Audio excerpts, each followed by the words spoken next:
Bueno, muy bien. Seguimos, mis amados hermanos, compartiendo la epístola del apóstol Pablo a los hermanos que se encontraban en Roma. Hoy vamos a estar compartiendo el capítulo 8, versículos del 5 en adelante. Vamos a ver hasta cuál alcanzamos a compartir hoy. Dice así la palabra del Señor: porque los que son de la carne piensan en las cosas de la carne, pero los que son del Espíritu en las cosas del Espíritu. Porque el ocuparse de la carne es muerte, pero el ocuparse del Espíritu es vida y paz. Por cuanto los designios de la carne son enemistad contra Dios, porque no se sujetan a la ley de Dios, ni tampoco pueden. Y los que viven según la carne no pueden agradar a Dios. Mas vosotros no vivís según la carne, sino según el Espíritu, si es que el Espíritu de Dios mora en vosotros. Y si alguno no tiene el Espíritu de Cristo, no es de él. Pero si Cristo está en vosotros, el cuerpo en verdad está muerto a causa del pecado, mas el Espíritu vive a causa de la justicia. Y si el Espíritu de aquel que levantó de los muertos a Jesús mora en vosotros, el que levantó de los muertos a Cristo Jesús vivificará también vuestros cuerpos mortales por su Espíritu que mora en vosotros. Así que, hermanos, deudores somos, no a la carne, para que vivamos conforme a la carne. Porque si vivís conforme a la carne, moriréis. Mas si por el Espíritu hacéis morir las obras de la carne, viviréis. Señor, te damos gracias por tu preciosa y poderosa palabra, por toda la riqueza, Señor, que encontramos en ella. Gracias porque tú cada día quieres enseñarnos, quieres llevarnos cada vez más a un mayor conocimiento y mayor entendimiento de quién eres tú y de la obra, Señor, que has realizado por medio de el Señor Jesucristo, nuestro Salvador, en la cruz. Ponemos hoy nuestras vidas, nuestras mentes, nuestro intelecto, nuestro espíritu, todo nuestro ser delante de ti, para que tu palabra, Señor, produzca el fruto para el cual tú la has enviado. Que seamos salvos, que te conozcamos, que te amemos cada día más y te podamos servir. Gracias en el nombre de Jesús. Amén y amén. Este capítulo 8 de la epístola del apóstol Pablo a los romanos tiene una riqueza incomparable, tanto una riqueza espiritual como una riqueza teológica. Mientras más leemos, mientras más lo estudiamos con un corazón dispuesto, con una mente abierta, con un espíritu obediente, cada vez nos enriquece más y más. Ahora, esta palabra realmente cambia, esta palabra realmente transforma la vida de una persona. Y cada vez que va aumentando, creciendo este capítulo, se va volviendo como más intenso, como más profundo, y termina con una conclusión impresionante. Allá en Romanos 8, 38 y 39 dice: por lo cual estoy seguro que ni la muerte, ni la vida, ni ángeles, ni principados, ni potestades, ni lo presente, ni lo porvenir, ni lo alto, ni lo profundo, ni ninguna otra cosa creada nos podrá separar del amor de Dios que es en Cristo Jesús, Señor nuestro. Como ustedes habrán notado en los primeros capítulos, en los primeros 7 capítulos del libro de los Romanos, apenas se hace una mención del Espíritu Santo. Pero en este capítulo 8 se nombra más o menos unas 20 veces el Espíritu Santo. Y el Espíritu Santo es fundamental para el creyente. Sin el Espíritu Santo, realmente no podría haber ninguna obra en nosotros. El Espíritu Santo estuvo en la creación del mundo, en la creación del universo. El Espíritu Santo es creador. El Espíritu Santo sustenta. El Espíritu Santo mantiene, preserva la vida espiritual del creyente, de todo aquel que ha depositado su plena confianza en el Señor Jesucristo. Y el Espíritu Santo es el que llevará finalmente nuestras vidas a la plena consumación de la salvación. El Espíritu Santo concederá esa gloria eterna ya en la presencia de Dios. Ahora, tenemos que tener una idea clara y un conocimiento claro de quién es el Espíritu Santo. Y para comenzar a decir quién es el Espíritu Santo, debemos comenzar por decir qué no es el Espíritu Santo. El Espíritu Santo no es una influencia o un poder como etéreo, ¿cierto? Que de pronto sale de Dios. Eso no es. El Espíritu Santo es una persona. El Espíritu Santo es la tercer persona de la Trinidad, igual que Dios Padre e igual también que Dios Hijo. Ahora, recordemos que la doctrina de la Trinidad dice, ¿no?, que Dios existe en tres personas. ¿Pero qué es? Un solo Dios. Y el Espíritu Santo posee y manifiesta emociones. El Espíritu Santo tiene voluntad, una mente. El Espíritu Santo ama a los santos. El Espíritu Santo también se comunica con los creyentes. El Espíritu Santo les enseña, les disciplina. El Espíritu Santo les guía. El Espíritu Santo les consuela. Ese Espíritu Santo también puede ser apagado, puede ser contristado, puede ser resistido o puede ser también blasfemado. Y se puede engañar también al Espíritu Santo. El Espíritu Santo es omnisciente, omnipotente, es glorioso, santo, por eso es el Espíritu Santo. Al Espíritu Santo en la palabra se le llama Dios, Señor, Espíritu de Dios, Espíritu del Señor, Espíritu de Jehová, Espíritu del Padre, Espíritu del Hijo, Espíritu de Jesús, el Consolador, el Abogado. Esas son las palabras que se utiliza la Escritura para mencionar al Espíritu Santo. El Espíritu Santo ha estado en plena actividad, tanto con el Padre como con el Hijo, desde la creación. Está funcionando y está activo en cada uno de los creyentes. ¿Para qué? Para enseñarles, para capacitarlos, para investirlos de poder, incluso antes de Pentecostés. Ahora, el Espíritu Santo trae convicción de pecados sobre el hombre. El Espíritu Santo da salvación a todos aquellos que han creído en la verdad de la obra del Señor Jesucristo.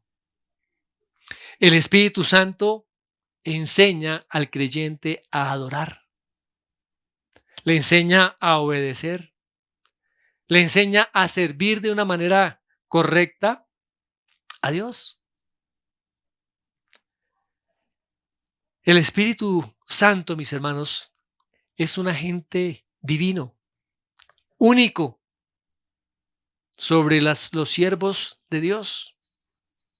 Ese Espíritu Santo inspiró a hombres de Dios en la antigüedad para poner por escrito su palabra.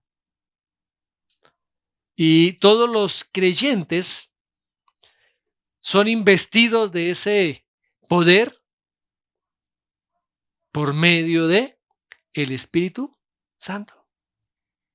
El Espíritu Santo fue el que participó en la concepción de Jesús como ser humano.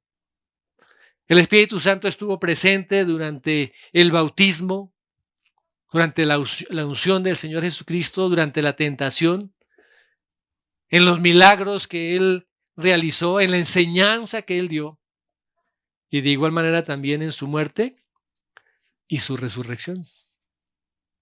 Y el Espíritu Santo, desde Pentecostés, ahora mora en cada uno de los creyentes. La plenitud del Espíritu Santo mora en cada uno de los creyentes. ¿Qué hace el Espíritu Santo?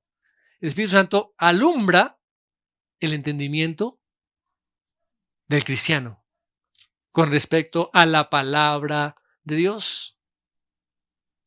El Espíritu Santo nos lleva a vivir de manera práctica, o sea, a aplicar la palabra de Dios en sus vidas. Y el Espíritu Santo también nos empodera para que ese proceso de santificación se vaya manifestando cada día más en nuestras vidas, en las vidas de los que hemos creído. ¿Qué más ha hecho el Espíritu Santo? Nos ha sellado. Él nos ha llenado. Tiene comunión. Tiene compañerismo con el cristiano. El Espíritu Santo intercede.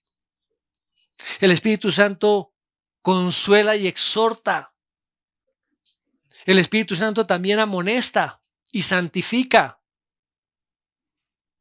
El Espíritu Santo nos capacita para poder resistir el pecado, pero también nos capacita para poder servir a Dios. En este capítulo, Pablo continúa exponiendo lo que son los resultados de la justificación y particularmente de todos los beneficios que tenemos, de los cuales podemos disfrutar por la presencia del Espíritu Santo en nosotros. Hemos sido libertados de la condenación de el pecado. Hemos sido liberados de la muerte y nos ha capacitado para poder cumplir la ley de Dios, la ley del Espíritu. Ahora, en estos capítulos del 5 en adelante, el apóstol nos va a mostrar cómo el Espíritu también cambia, transforma nuestra naturaleza y nos da ese poder, esa fortaleza para vencer sobre la carne.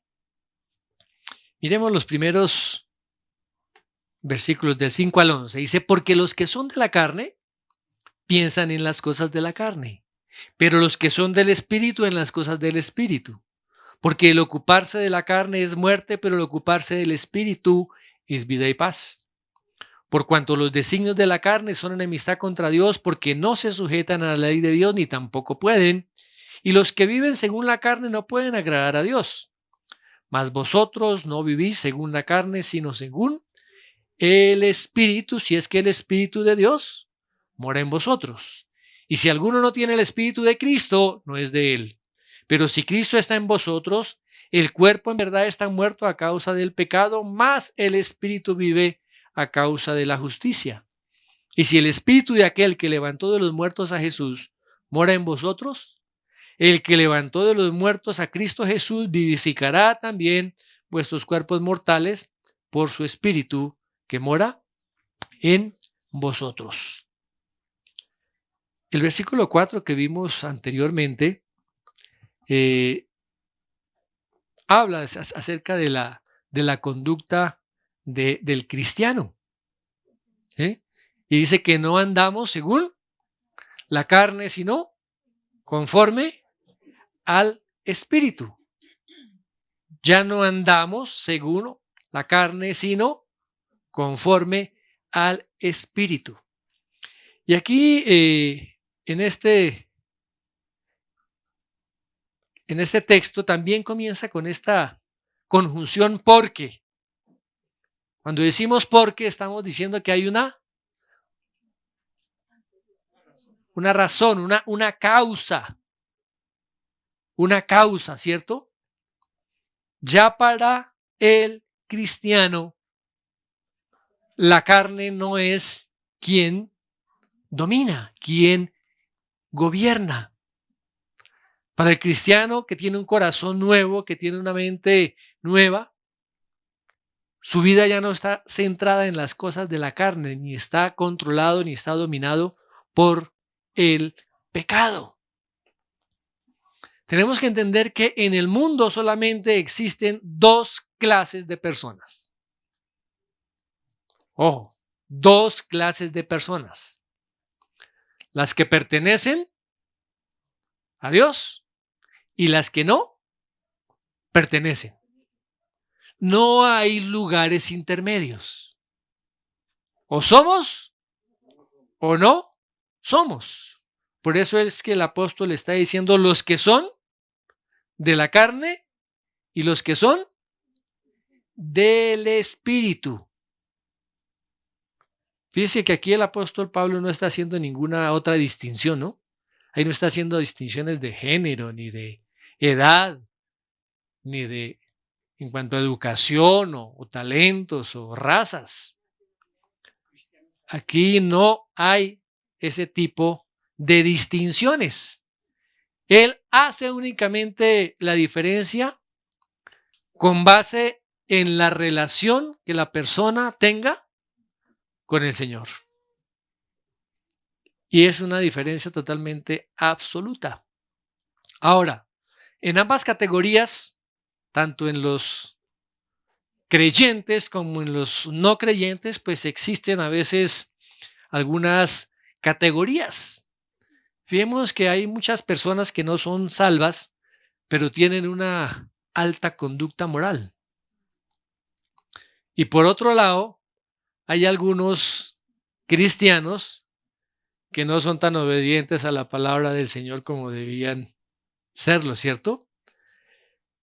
Pero de todas maneras, cada uno se encuentra en un estado espiritual, o de vida o de muerte. No podemos decir que estamos parcialmente vivos o que estamos parcialmente muertos. Así como físicamente o estamos vivos o estamos muertos, espiritualmente también estamos vivos o estamos muertos. No hay esos estados intermedios. No hay tibios. ¿Estamos vivos o estamos muertos? ¿Una persona es perdonada y está en el reino de Dios o no es perdonada y está todavía en el reino de las tinieblas, en el reino de este mundo? O se es hijo de Dios o se es hijo del diablo. No hay más lugares intermedios. ¿Queda claro, mis hermanos? Muy bien. En este texto dice los que son de, ¿cierto? Los que son de, porque los que son de, ese texto ahí, los que son de, se refiere básicamente a la naturaleza de la persona. O diría en otras palabras, aquellos que son conforme a. ¿Qué está indicando eso? Su esencia, ¿cierto? Lo que la persona es. ¿Hacia dónde se inclina la persona? ¿O cuál es la disposición interna de esa persona? ¿Y qué sigue diciendo el apóstol? Los que son de la carne. ¿Quiénes son los que son de la carne? Son los que no han sido salvados, los que no han sido perdonados, los que no han sido redimidos, los que no han sido regenerados, los que no han nacido de nuevo. Pero también habla de los que son del Espíritu. Esos son los hijos de Dios, los que han sido salvados, perdonados, redimidos, los que han nacido de nuevo. Y más adelante el Espíritu, el verso del apóstol habla acerca de los no salvos, que ellos viven conforme a la carne. Pero dice aún más que están en la carne. Están en la carne. O sea, el Espíritu Santo no mora en ellos. Pero ¿qué pasa con los que han sido salvados? Pertenecen al Espíritu, sino también están en el Espíritu. O sea, son habitados por el Espíritu. Ahora, aquí podemos ver que hay como un patrón, ¿cierto? Un patrón que va a determinar la vida de esa persona. Un patrón, una naturaleza. Y aquí una palabra clave que el apóstol menciona aquí, es la palabra piensan en. Los que piensan, porque los que son de la carne piensan en. O sea, hay una inclinación, hay una orientación, hay como un sesgo, ¿no? Un sesgo en la mente, donde tiene determinados patrones de pensamiento. ¿Qué significa eso? Que su intelecto, que su mente está conducida y dirigida por esos patrones. Y esos afectos de esa persona se inclinan por esos patrones. Su razonamiento inclina la vida de esa persona a vivir de acuerdo a esos patrones que él tiene ya en su mente. Por eso el apóstol Pablo allá en Filipenses 2:5 dice, haya pues en vosotros el mismo sentir o la misma manera de pensar que hubo en Cristo Jesús. Una persona que no ha sido redimida continuamente está siguiendo la dirección de la carne. Miremos lo que dice el apóstol Pedro, ahí en segunda de Pedro, capítulo 2, versículo 10. Y mayormente a aquellos que siguiendo la carne andan en concupiscencia e inmundicia y desprecian el señorío. ¿Cómo viven aquellos que andan en la carne? Están perdidos, andan en inmundicia y despreciando el señorío de Cristo. Permanentemente. Miremos otro texto allá en Filipenses capítulo 3, verso 19. Dice, el fin de los cuales será perdición, cuyo Dios es el vientre y cuya gloria es su vergüenza, que solo piensan en lo terrenal. ¿Y a qué se refiere el apóstol aquí cuando habla de que piensan en las cosas de la carne? Ojo con esto. ¿Qué significa que piensan en las cosas de la carne? ¿Qué incluye las cosas de la carne? Primero incluye filosofías. Ojo, tipos de pensamientos. Por eso, mis amados hermanos, tenemos que tener muy claro, qué tipo de pensamiento hay debajo de todo aquello que se está planteando.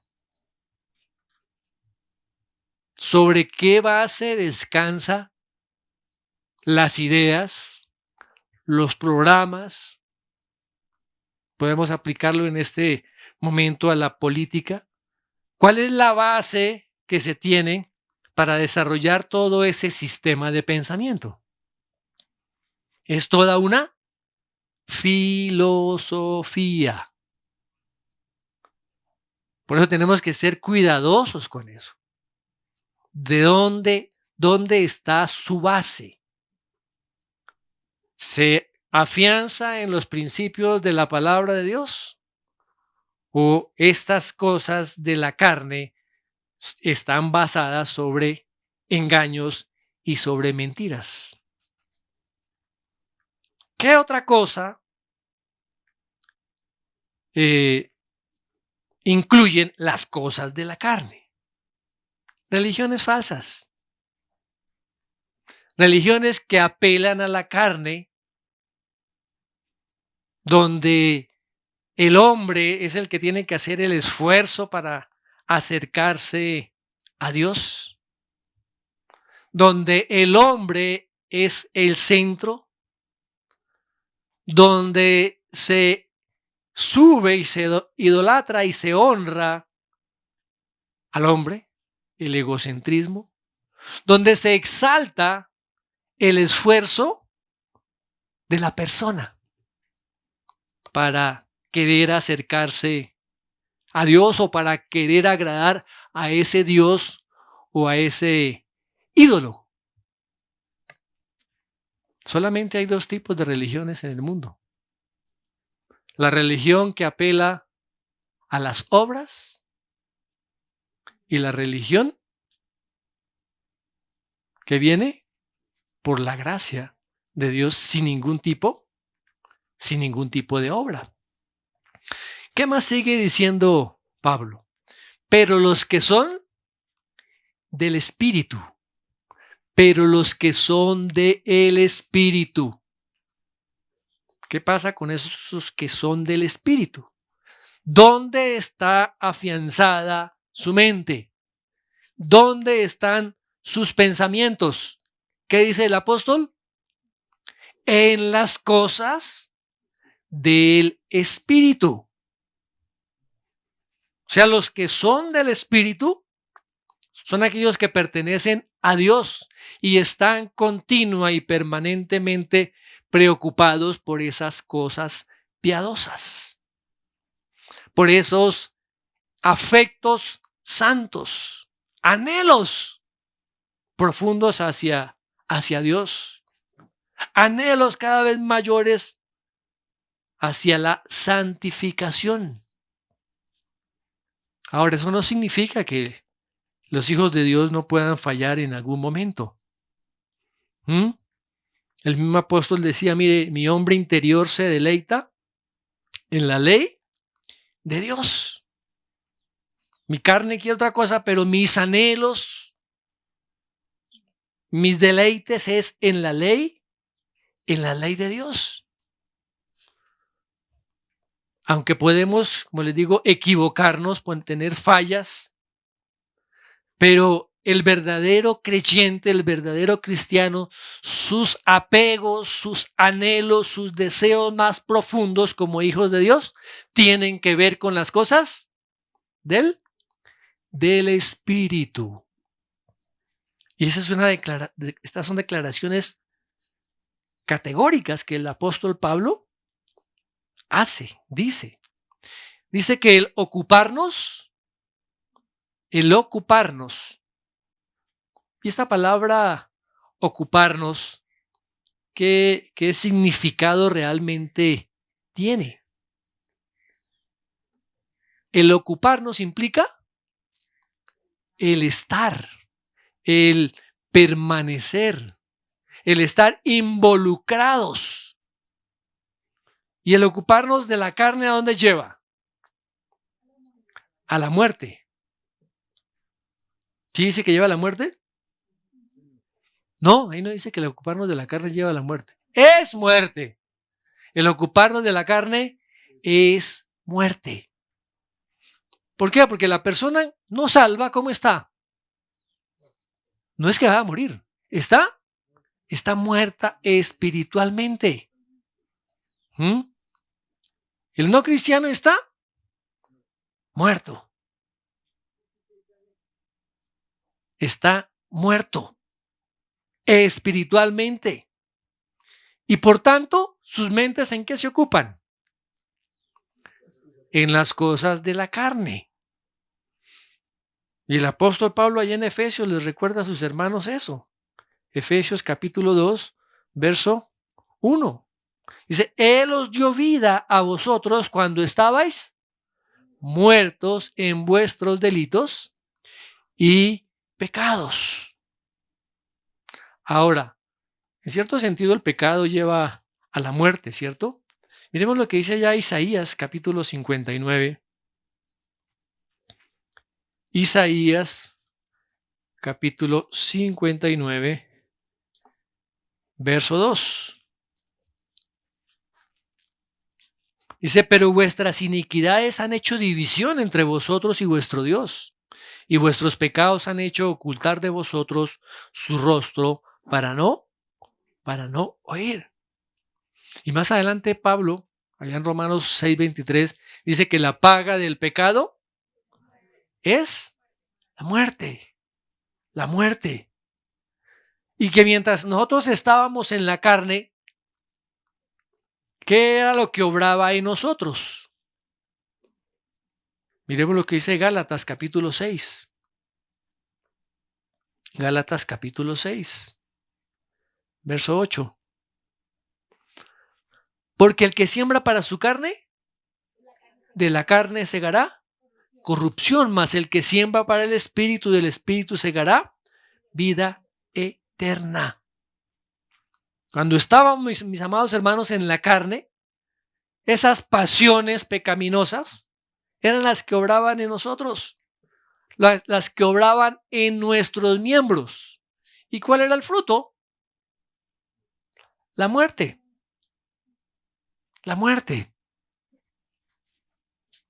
Todo incrédulo está muerto espiritualmente, aunque vive en un cuerpo, en una mente que está funcionando.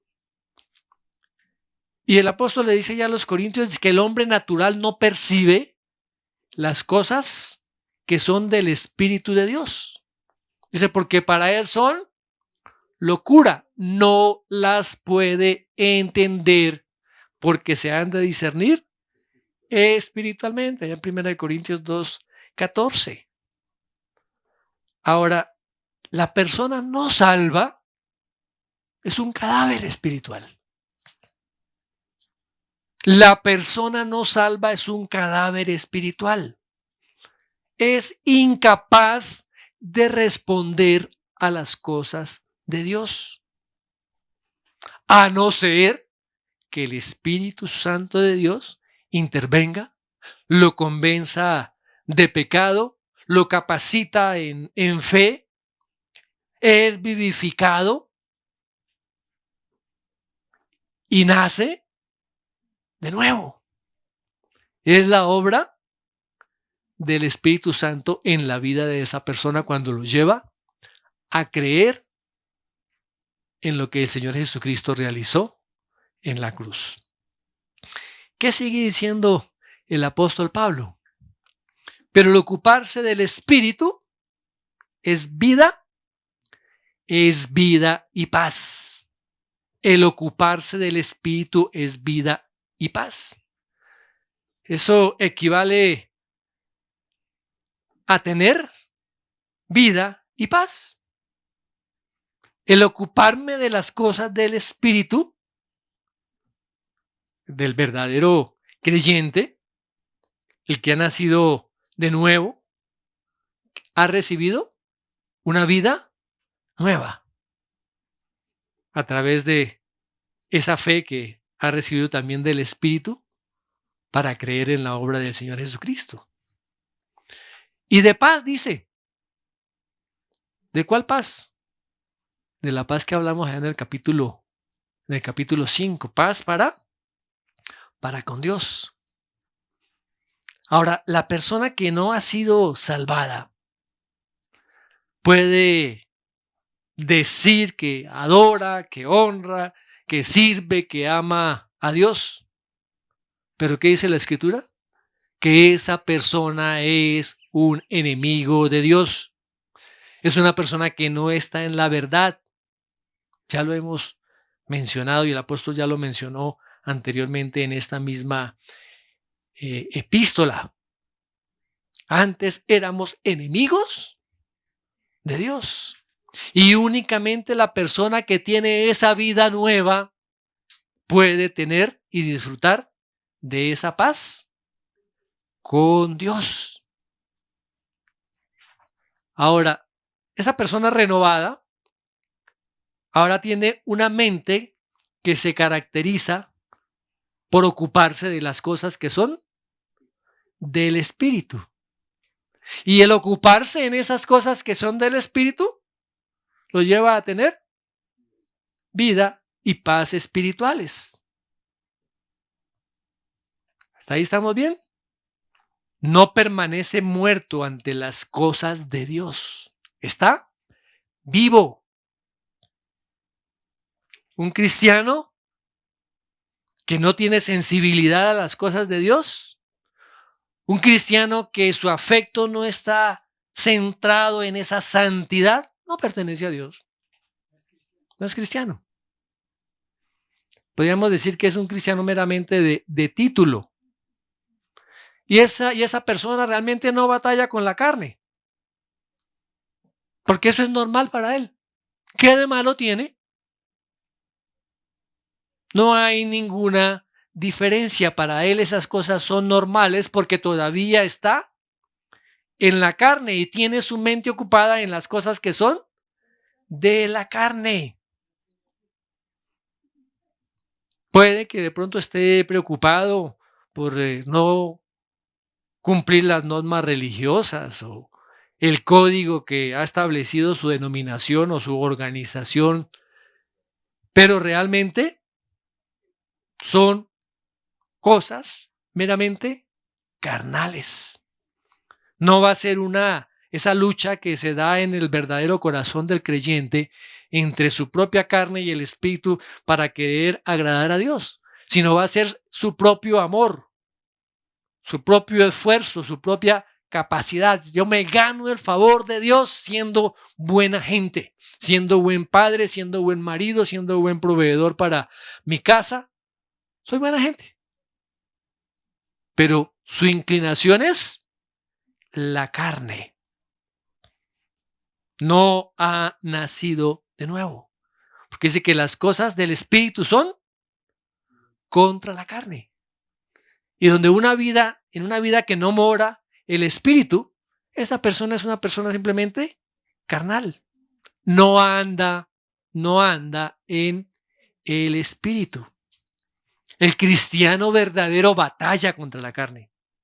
Aunque sigue viviendo en su cuerpo mortal, ese cuerpo y esos miembros los llevan y lo incitan a que vuelva a sus viejos hábitos de pecado.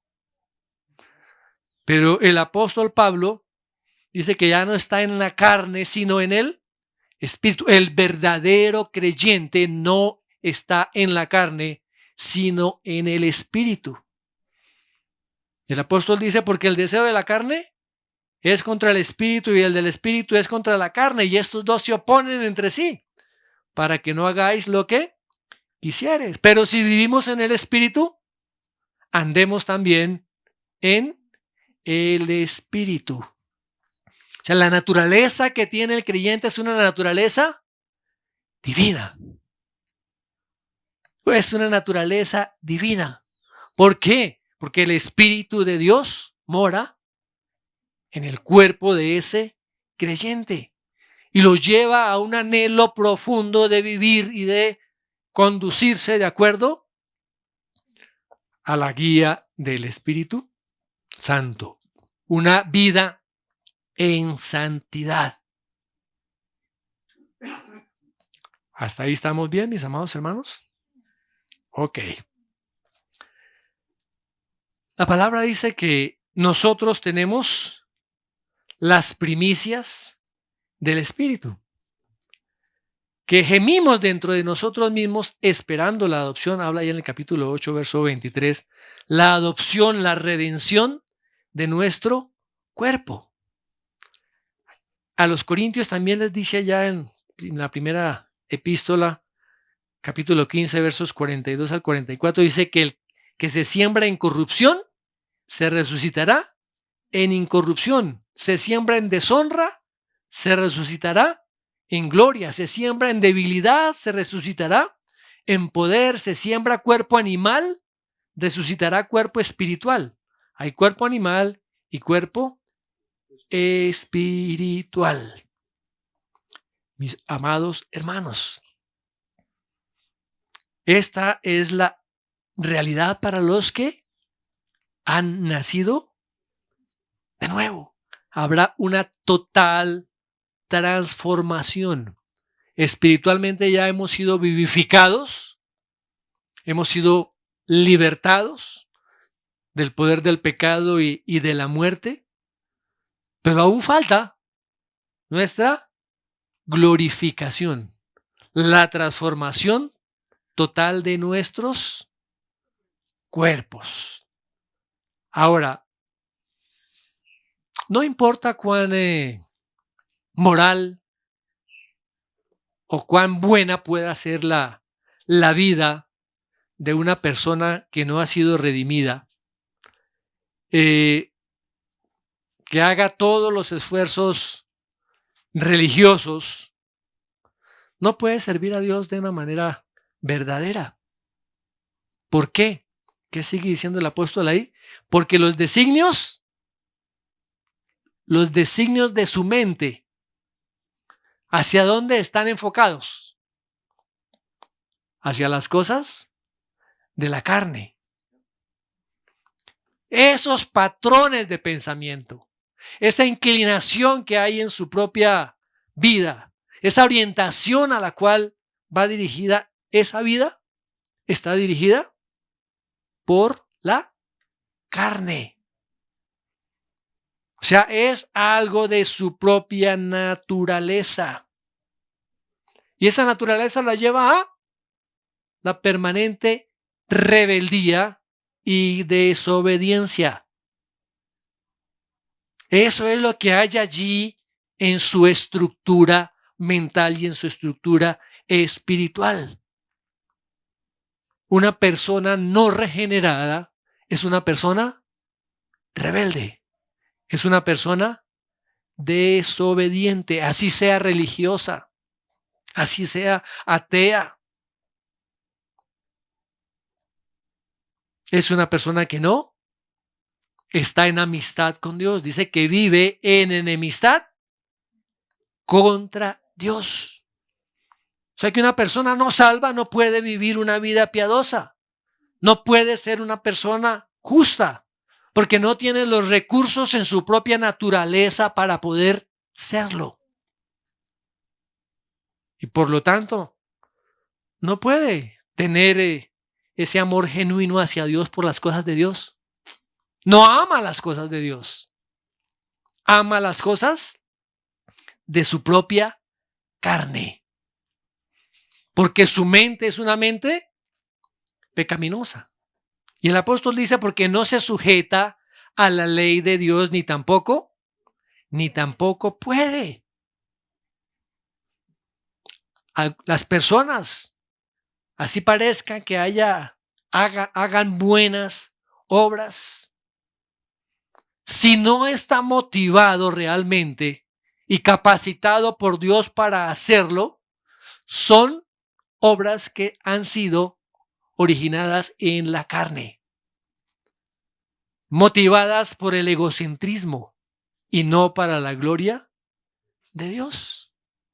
O sea, se sigue con la mente carnal. Y dice que esa mente carnal no se puede sujetar a la ley de Dios. Porque los que viven según la carne, ¿qué dice ahí? Los que viven según la carne no pueden agradar a Dios. ¿Cuál fue el propósito para la creación del hombre? Agradar a Dios, ¿cierto? Agradar a Dios. ¿Y cómo comenzamos a agradar a Dios? Fíjense que el apóstol Pablo, ya cuando comienza el capítulo 12 de la epístola a los romanos, dice: así que, hermanos, os ruego por las misericordias de Dios que presentéis vuestros cuerpos en sacrificio vivo, santo, agradable a Dios, que es vuestro culto racional. No os conforméis a este siglo, sino transformaos por medio de la renovación de vuestro entendimiento. ¿Para qué? Para que comprobéis cuál sea la voluntad de Dios, agradable y perfecta. Agradable y perfecta. Mis amados, la presencia del Espíritu Santo en la vida regenerada del creyente le da una nueva manera de pensar. Ya no hay una inclinación hacia las cosas de la carne, sino ahora esa inclinación es por las cosas que son del Espíritu. Por eso el Señor Jesucristo dice que lo que es nacido de la carne es allá cuando tuvo ese encuentro con Nicodemo, y que lo que es nacido del Espíritu, Espíritu es. ¿Cuál es el producto de la carne humana? ¿Qué es lo que reproduce la carne humana? Es más carne, solamente carne. ¿Pero qué produce el Espíritu? Pues vida, y esa vida es esa vida espiritual. En el verdadero creyente habita el Espíritu Santo. En el verdadero creyente habita el Espíritu Santo. Por eso el apóstol dice: si es que el Espíritu de Dios mora en vosotros. Esa palabra morar no es estar de visita. Significa que vive, que permanece allí. Se encuentra en su hogar. Se encuentra en su casa. O sea que el Espíritu Santo hace de cada uno de nosotros su hogar, su residencia. En todos aquellos que han confiado en la obra de Jesucristo. Pero lo contrario también es cierto. Y si alguno no tiene el Espíritu de Cristo, no es de Él. Ahora, la persona que no da evidencia de esa presencia del Espíritu Santo, del fruto del Espíritu Santo en su vida, no puede decir que Jesucristo es su Señor y Salvador. Ojo. Si no se evidencia el fruto del Espíritu Santo en la vida de la persona, no tiene razón para decir que el Señor Jesucristo es su Señor y su Salvador. Porque el Espíritu nos lleva a desear las cosas de Dios. El Espíritu nos lleva a aborrecer y evitar el pecado. El Espíritu nos lleva a tener una pasión por las cosas de Dios. A eso es lo que nos lleva el Espíritu Santo. A veces se ha confundido la obra del Espíritu Santo pensando que es el que produce cosquillas o el que produce que la gente se caiga al suelo, y que esa no es la obra del Espíritu Santo. El Espíritu Santo produce transformación en la vida del creyente. Y por eso el apóstol Pablo les dice ya a sus hermanos de Corintios en su segunda carta lo siguiente. Segunda de Corintios capítulo 13, verso 5. Examinaos a vosotros mismos si estáis en la fe. Probaos a vosotros mismos. ¿O no os conocéis a vosotros mismos que Jesucristo está en vosotros, a menos que estéis reprobados? necesitamos examinarnos. ¿Qué sigue diciendo el apóstol? Pero si Cristo está en vosotros, el cuerpo en verdad está muerto a causa del pecado, mas el espíritu vive a causa de la justicia. Si el Espíritu Santo está en nosotros, si el Espíritu Santo de Dios mora en cada uno de nosotros, dice que nuestro espíritu vive. ¿Por qué? Porque ya hemos sido justificados. Esa justicia que el Señor ha impartido a cada uno de nosotros. Hemos sido justificados por la obra del Señor Jesucristo en la cruz. O sea, la justicia divina ahora está sobre nosotros. Mientras que toda obra de la carne que intenta hacer justicia termina siendo basura. Mire lo que dice Filipenses 3:8. Y ciertamente aún estimo todas las cosas por la excelencia del conocimiento de Cristo Jesús mi Señor, por amor del cual lo he perdido todo y lo tengo por basura para ganar a Cristo. Wow. Todo lo demás no sirve. Muy bien. ¿Y qué sigue diciendo el apóstol Pablo? Y si el espíritu de aquel que levantó de los muertos a Jesús mora en vosotros, el que levantó de los muertos a Cristo Jesús vivificará también vuestros cuerpos mortales por su espíritu que mora en vosotros.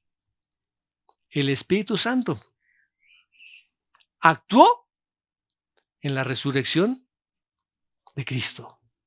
El Espíritu Santo levantó a Jesús de la muerte física. El Espíritu Santo le dio vida a su cuerpo mortal.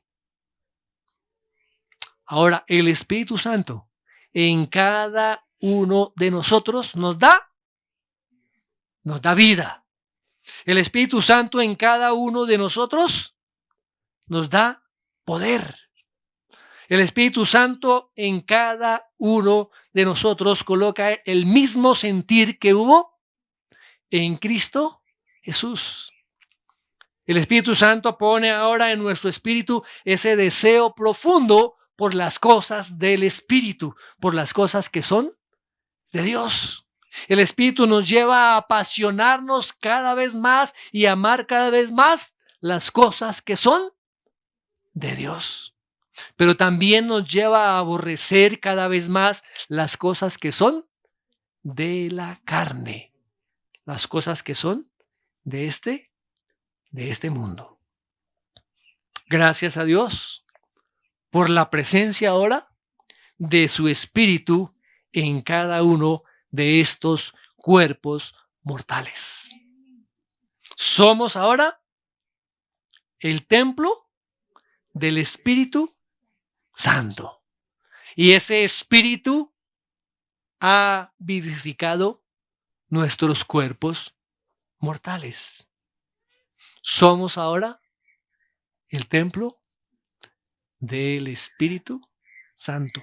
Son verdades absolutas, certeras, en las cuales podemos estar confiados, seguros y afianzando plenamente nuestra vida cada día en estas preciosas y poderosas verdades. Padre, te damos gracias por tu preciosa y poderosa palabra.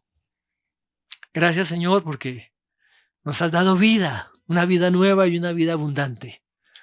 Porque ahora nuestros afectos están enfocados en ti, en las cosas que son del Espíritu, en las cosas que son tuyas, oh Dios. Que cada día, Señor, tu Espíritu nos guíe, nos enseñe, nos redarguya, nos discipline, nos lleve cada día a amarte, a conocerte, a servirte con todo lo que somos. Gracias, amado Dios. Gracias en el nombre de Jesús. Amén y amén.